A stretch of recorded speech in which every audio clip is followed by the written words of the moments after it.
记事是在《使徒行传》大概10章左右以后，那个重点慢慢从彼得转移，从初代教会，然后彼得，然后开始转移到保罗身上。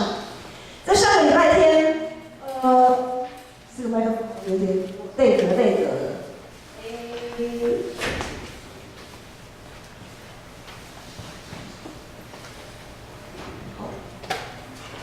上礼拜天下午啊，我们不是有去那个中山运动中心做那个全教会趣味竞赛，有一个游戏哈，叫超级比一比，有去玩的人就很知道，超级比一比，你们有玩过超级比一比吗？就是比如说一排这样子，一排人这样排队嘛，然后你比给后面的人，后面的人再比给第三个，第三个再比给第四个。就是我前面比什么动作，你后面就是跟着我比就对了。然后就是比到最后一个人的时候，最后那一个人他要去猜第一个人当初是拿到什么题目，就好像传话游戏的意思一样。可是比到后来呢，我们会发现其实，有的队伍比到中间或者是前面一点就怎样，就变形了，对不对？就变形，那个动作完全不是第一个人的动作，后面的人会加上自己的想象。加上自己想象你若照着比，或许就没事了。想象留给后面的人。可是呢，当我们忍不住加上自己的想象，然后把那个动作变形了以后，哇，那整个后面就是一连串的大变形啊，整个都歪掉了。这是很有趣。但是呢，从这个游戏牧师就想到，按我们信仰，我们所信的、所听的福音。当我们在这样子传的时候，当我们想要用生命去影响生命，去让我们的生命可以让别人感受到的时候，这个福音会不会传到后来也变形？有没有可能？有可能哦。这个我们所传的福音，恐怕传到不晓得哪里第几个的时候，可能它就已经变形失焦了。我们所传的福音应该像保罗一样。应该像保罗他所传的，保罗传的是什么福音？就是耶稣基督是弥赛亚，是我们的救主，是把我们从那个世界法则里面救出来的，从一个奴隶的状态救出来的。我们应该是自由的。你说牧师讲的好玄哦，什么叫做奴隶的状态？特别是我们现在是自由的，相对台湾是自由的国家，我们很难想象。不自由是怎么一回事这世界的法则呢？世界的法则就是，如果这样就会那样，或者是如果不怎样就会那样。比如说，你如果不读好学校，你以后就没有出息；你如果考试考不好，你以后呢就找不到好工作，懂吗？这就是世界的法则。世界告诉我们，你如果这样，你就会那样。但是呢，在耶稣基督里，我们应该要跳脱、超越这个法则，因为这个是一个奴隶的法则，这是奴隶的法则。我们应该可以拥有不再惧怕、不再担忧的自由，因为在耶稣基督里，凡事都有可能，没有什么一定这样就那样的，没有什么一定不这样就一定怎么样的，没有。没有这个一定，没有在耶稣基督里，凡事都有可能。所以呢，但是保罗他所面对的保罗他传福音的对象是谁呢？那一群犹太人，他们就是印着景象，他们用自己的世界法则，他们被世界的法则捆绑太久，他们用自己的法则去想弥赛亚救世主到底是怎样的一个角色。所以呢，按着世界的法则，在当时罗马政权的那个时候的世界法则就是，如果你是救世主，那么你就可以带领所有或者是一部分的犹太人怎么样革命，群起革命，推翻罗马帝国，然后呢，建立一个霸权，成为霸主，不只是一个地方的霸主，而是全世界的霸主。这就是那个时候的世界法则。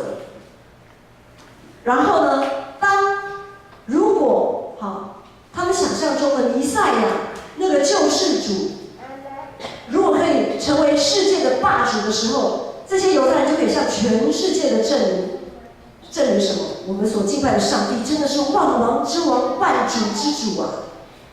因为当时候的人的他们的背景就是，哪一个国家是强盛的，那一个国家所拜的神明就是最强的，这是当时候的世界法则。好，这样子一想，你就可以知道为什么他们无法接受耶稣。这样很容易嘛，对不对？耶稣行神迹其实 OK 啊，哇，很符合世界法则哎。可是当耶稣受难要上十字架的时候，那一些犹太人就完全无法接受。救世主怎么可以被钉在十字架上呢？怎么可以这么受这种屈辱，受这种诅咒？他们没有办法接受，他们没有办法一个被钉十架的丑角成为他们的救世主。所以这下子世界的法则已经凌驾了上帝的旨意，世界的法则已经高过了他们的信仰。其实在历史当中，很多战争都是打着上帝之名的旗号。像我们现在很多我们讲说圣战，有一些恐怖分子他们都说圣战啊，我们要圣战，为了我们所敬拜的上帝的圣，我们要来剿灭那一些他们认为是该剿灭的人，该消灭的人。很多时候，人类为了自己的权利、欲望，常常拿着上帝来背书。上帝的名号在这个时候特别的好用。当我们努力在各地传福音的时候，散居在各地的犹太人就不断的用言语轻蔑保罗，攻击保罗，甚至呢，我们在看《使徒行传》的时候，会知道很多人还用棒棍、用石头去丢他，把他关到监牢里面去。面对这群冥顽不灵的犹太人，保罗怎么样？今天的经文说，保罗，第几节？我看一下，第6节，保罗就抖着衣裳。什么叫抖着衣裳？抖着衣裳是什么意思？还记得吗？在我们之前在读路加福音的时候，当耶稣差派门徒两个出去，说你们要去这个村庄传福音，如果这个村庄不接待你们，你们就怎样？把脚上的鞋上的尘土怎样？把它弄掉，去给它把尘土弄掉。那抖落衣裳的意思也是一样，就是抖衣裳的意思，就是把衣裳身上的尘土给它抖掉。意思是，你们自己如果不要得救，那是你们自己的问题了。我已经尽力了，你们得不得救跟我无关，因为我已经尽力了。你们就是不听，你们就像那个灰尘被抖掉这样子。这群人就不相信耶稣就是基督的人，他们要对自己的信仰负责。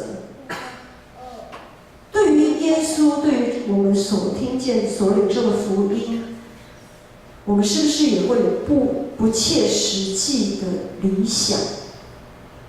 当初我们为什么要来信耶稣？我们为什么要成为基督徒？我们听到的到底是什么福音？很多时候就是发现，我们明明是上帝国的子民，却常常屈服于世界法则的底下。就像刚才牧师所说的，我如果这个业绩这个月业绩做得不够我一定是祷告不够力了，所以上帝没有给我业绩。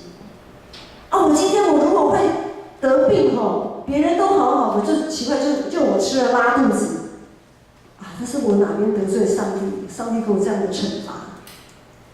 世界的法则很喜欢做因果关系的逻辑思考。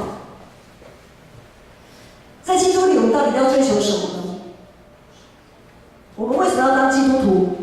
想要有丰衣足食吗？无灾无病，升官发财？没错啦，这些上帝他其实是很乐意赐给我们的，但是他应该是附加价值。如果上帝让我们学业非常的顶尖，然后工作呢可以年薪100万以上，然后升官就是官位很顺利。OK 啊，上帝他是乐意丰富赏赐的上帝，有我们感谢，但是没有，我们也不需要为了我们没有办法得到，就开始想一些因果关系，用世界法则来看自己，或者用世界法则去看别人。我们所信所传的福音到底是什么？我们信的是世界法则，还是耶稣基督？我们其实已经得到福音了，可是却常常好像没有得到一样。当生活当中充满许多负能量的时候，其实就证明我们已经向这个世界举白旗投降，好像证明我们没有办法靠着耶稣得胜。在一些困难当中，我们拒绝相信上帝竟然会让这个倒霉的事情发生在我身上，或者有的时候我们拒绝去相信我们的生活竟然会失去控制、失控了。更多的时候，我们或许也拒绝我们平常这么尽心尽意尽力的服侍主，可是上帝却没有给我对等的满足跟成就感。搞了半天，我们的信仰其实跟世界法则一样，好像要跟上帝交换条件。很多事情我们都会试着要用自己可以理解的方式去想、去思考，想要用自己可以接受的方式来解读。就像约伯，还记得我们在读约伯记的时候，约伯他遭受那样的苦难，他的3个朋友很急切的去找他，然后呢，跟他说他一直想为约伯的苦难找出一个道理，找出一个逻辑。你碰到这个事情，可能是你在不经意的过程当中得罪了上帝，你不知道你要悔改。然后呢，就说你一定怎样然后所以才会这样。这就是世界法则。弟兄姐妹，我们要知道，耶稣道成肉身，被钉在石架上，从死里复活，这一连串的事件，其实我们仔细的想想，根本就没有道理可言有道理吗？耶稣道成肉身是理所当然的吗？我们凭着什么他要道成肉身？我们做了什么好事他要道成肉身，跟我们这些罪人和在一起？我们做了什么要让他为我们上十字架？没有道理啊！直接把我们救就好，救起来就好，干嘛还要上十字架？这有什么道理可言？耶稣什么都可以做，为什么他偏偏要选择十字架？从死里复活更没有道理了，从头到尾都没有道理完全没有道理的，完全是超越我们的理性的。保罗传福音的过程一直这么的艰辛，就是人类一直用理性要去看待保罗所传的。耶稣基督钉十字架救主，这个当时的逻辑是完全连不上线的，所以保罗受到很多的攻击。人毕竟是人保罗也是人，他没办法刀枪不入，一些耳语迫害同族的人对他的排斥，每一件事情对他来讲都是屈辱，都是失落，都是悲痛、悲愤。每一件事情都让他觉得，算了，到此为止，你不要再传了。经验法则，如果他用世界的经验法则，他也可以想说反正这么多人都不听我再传也没有用，没有果效 ，CP 值很低，这种事情还要做吗？上帝并没有因为保罗大发热心就把他的苦难挪走反而是给他更多的困难，更多的患难。主耶稣也没有解释这些患难是为什么发生的，只是告诉他，保罗，你还有很多事要做，继续做，继续讲，继续往前。今天经文第7节、第8节，第7、第8节说，保罗到了一个人的家中，都是敬拜上帝的，他家靠近会堂。然后第8节，管会堂的基利斯布和他全家都信了主，保罗就继续做，打落牙齿或血吞，继续做。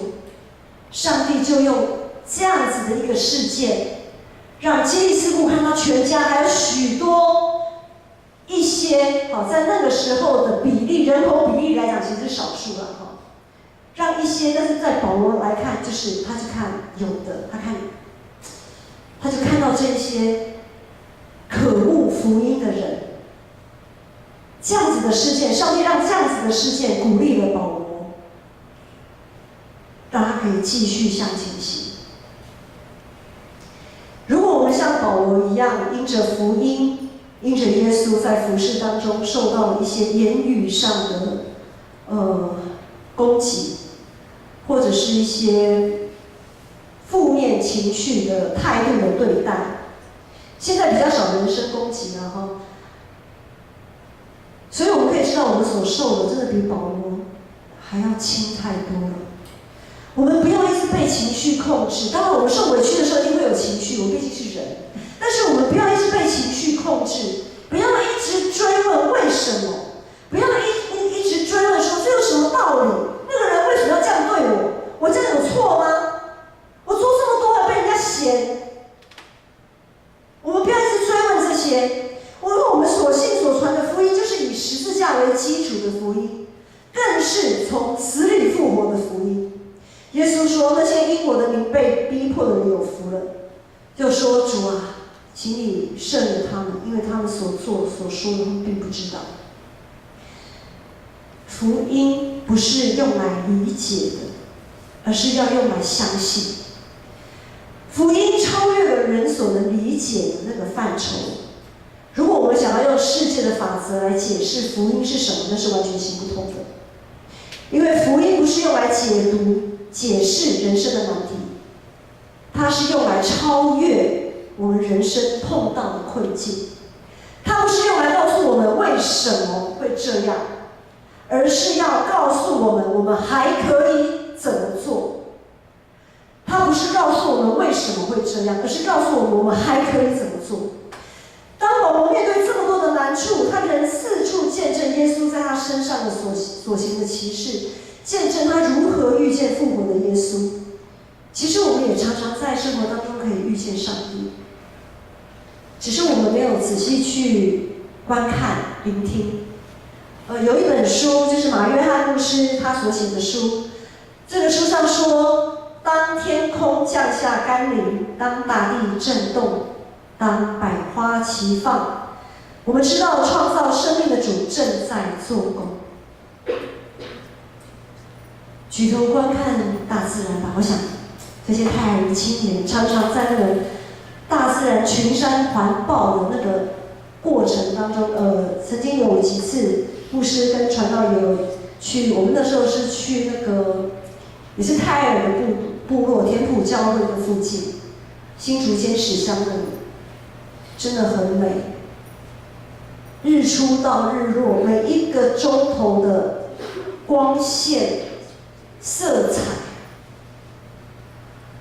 都不一样，都不一样。可是生活在我们都市水泥丛林待久的人，就会觉得光不就是这样子吗？不就这样，有什么好看的？没有什么颜色啊，你就乌乌的呀。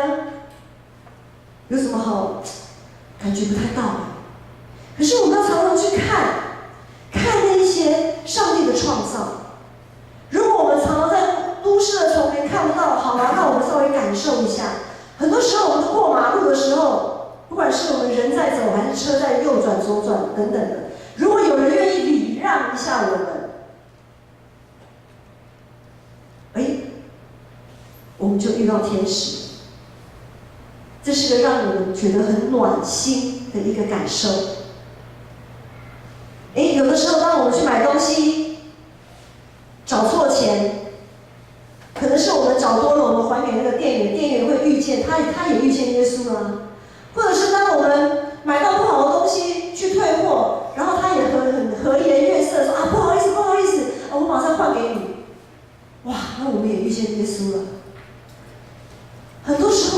见耶稣，只是我们有没有去注意到？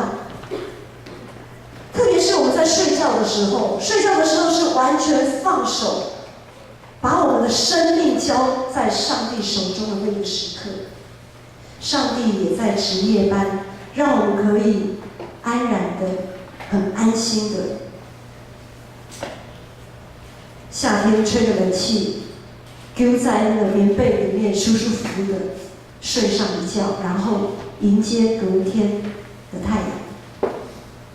如今我们现在的基督徒所面对传福音的挑战，多多少少也是有保罗的影子啊。很多时候，当我们在发福音单张的时候，会很怕被唾弃，什么东西呀、这种东西丢到垃圾桶。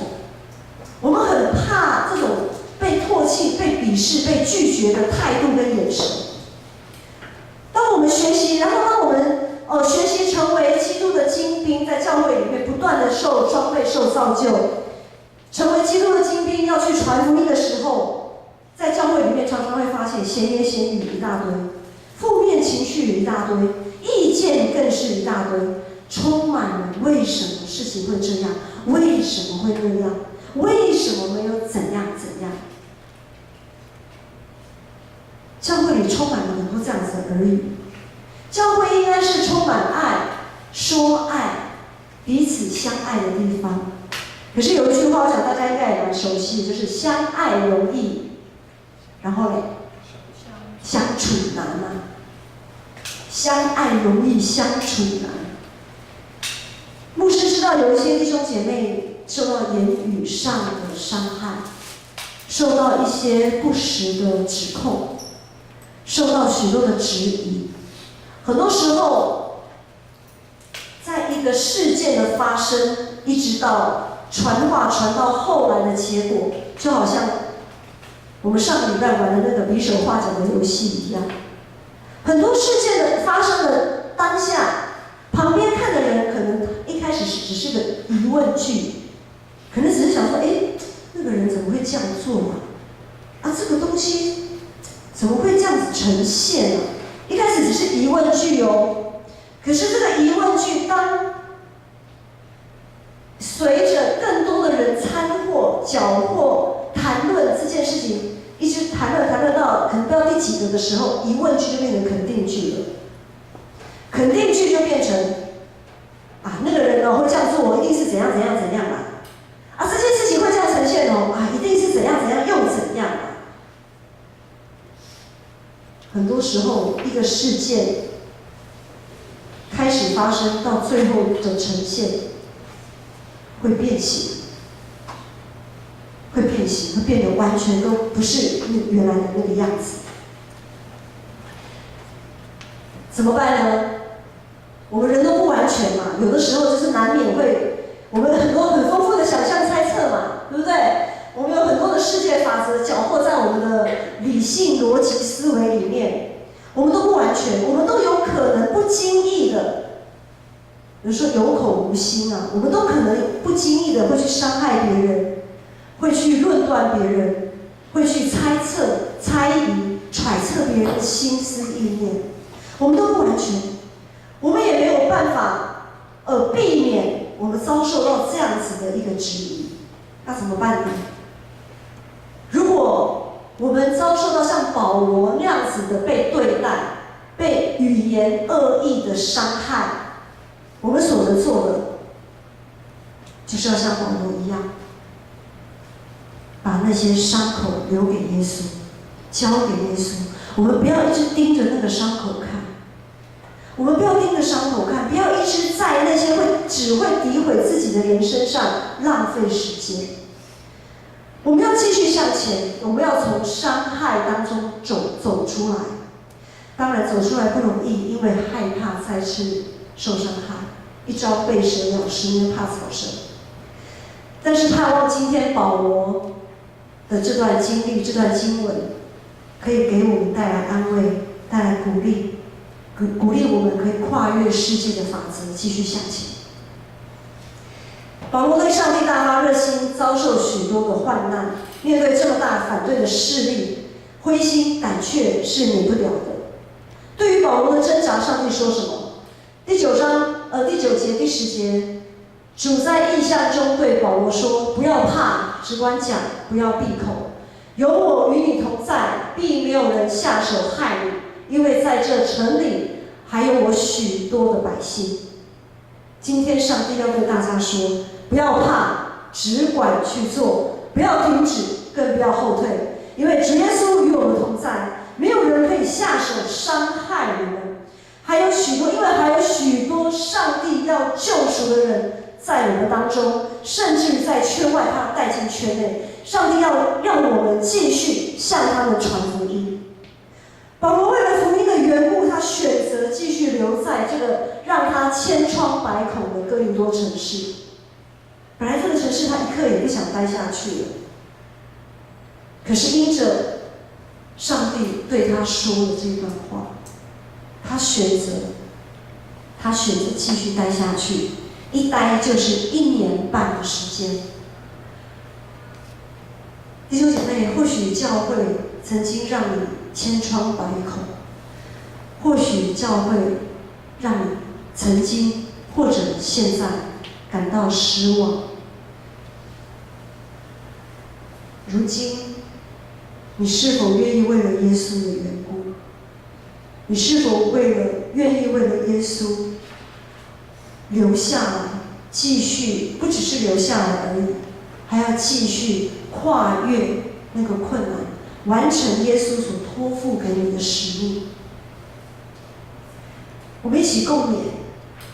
保罗所传的福音，是他与主耶稣时刻深刻相遇的那样子的体会。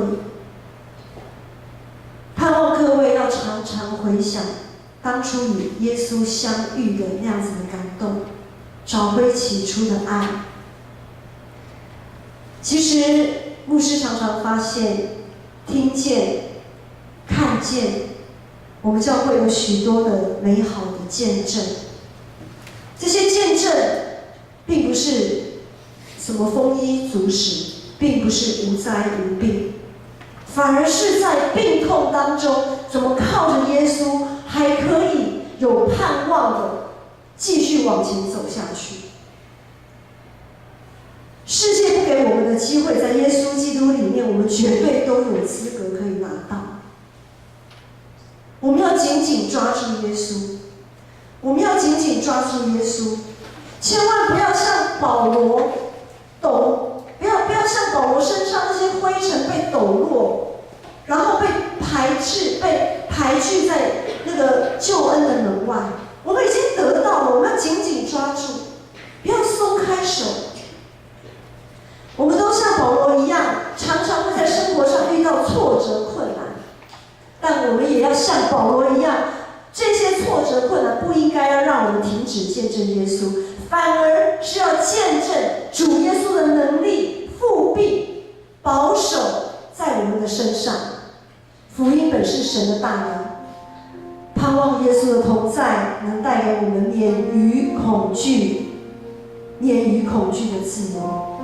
我们不要害怕，我们不再害怕受伤害，我们有拒绝被伤害的自由，我们有拒绝恐惧的自由。我们可以靠着主，靠着这个福音，摆脱世界的法则。当我们走在一个疑惑摇摆的钢索上，我们要做的不是一直看着那个钢索，而是要向前看，看着耶稣基督，勇敢地向着标杆直跑。我们一起起立来唱这首诗歌。我们向着标杆直跑，是因着主的呼召。我们每一个站立在主面前的，都是他所拣选的儿女，是圣洁的。将自己献上当作过祭，做主圣洁贵重的器皿，以丰富恩惠必充足浇灌我，使我瓦器里充满我大能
的耶稣身上。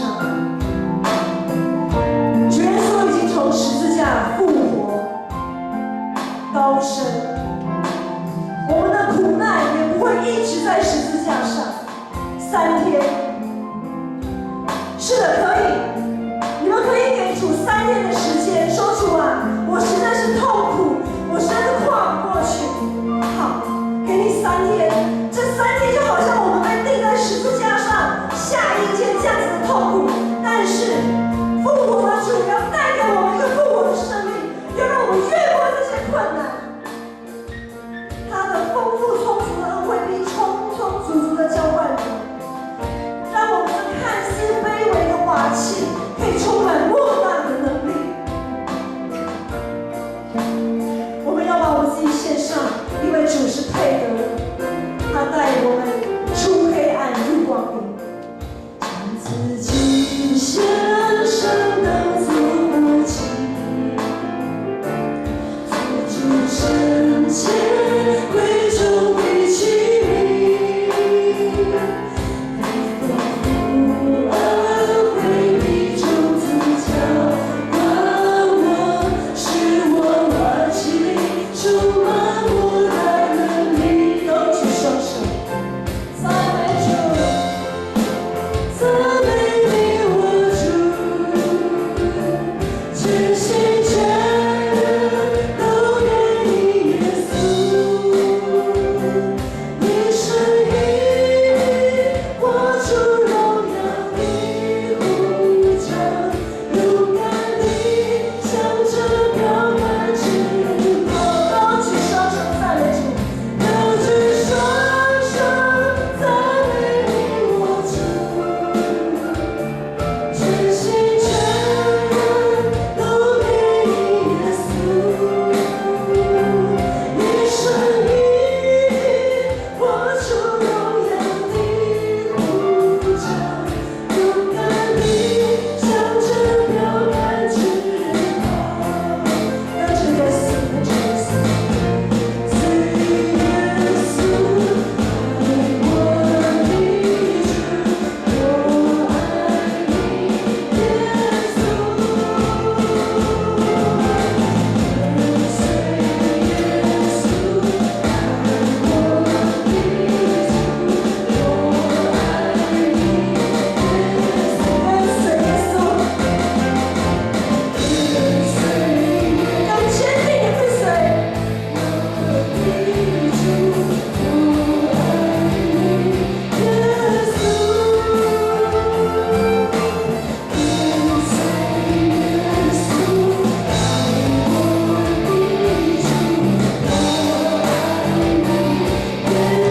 高举双手赞美主，高举双手赞美你我主，全心全人都给你耶稣。